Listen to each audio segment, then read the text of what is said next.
I used to fear dying. I used to fear my own mortality. Now I embrace that.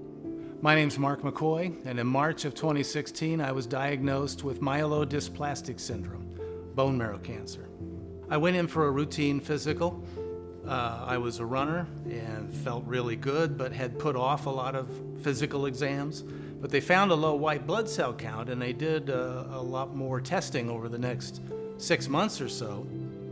The doctor walked in with a pretty serious look on her face, so we thought, this isn't good. And then she said it. It was myelodysplastic syndrome, which is bone marrow cancer. But I could see she was quoting from some notes that she had written. We were in a pretty small exam room, so I could read upside down. And the little chart said, life expectancy in years.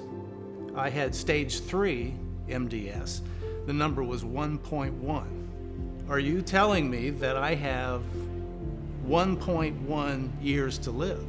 And she said, without treatment, yeah, that's your life expectancy. I just had this incredible peace that came over me that really helped deal with all that. Plus, God prepared me ahead of time. He told me 6 months before that, sat me down and said, I'm calling you home soon. So I had 6 months of wondering, is this day my last? Is this moment my last? Is this experience my last? When we accept life one day at a time, when we stop looking at tomorrow, we see a much different today.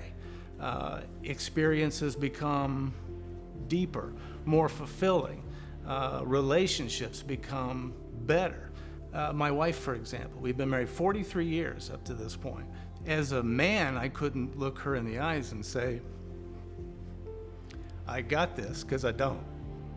I knew there was a purpose for it and that there would be something good that came from this. Didn't know what it was, but I wanted to project that to my kids, to my family members, friends, that this is okay. It's going to work out all right. And the biggest change in my relationship with God has been it's much more personal. I want to acknowledge Him in all that I do, and He's always there.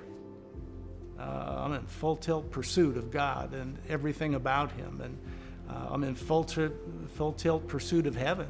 That's my next stop, and that's where I'm going. And this trial, God has made it easy for me to let go of this world and all the things that grab hold of us, and look at the next world, where what I'm doing today prepares me for then. And through it all, I really felt God's presence in every circumstance, and every phone call I had, the tough phone call I had to make, He was there. Through all of the chemotherapy treatments, He was there. Through the roughest time in the hospital when I couldn't lift my head, I couldn't move, everything hurt, He was there, and He was always there with a strong hand and that level of peace and strength that helped me get through.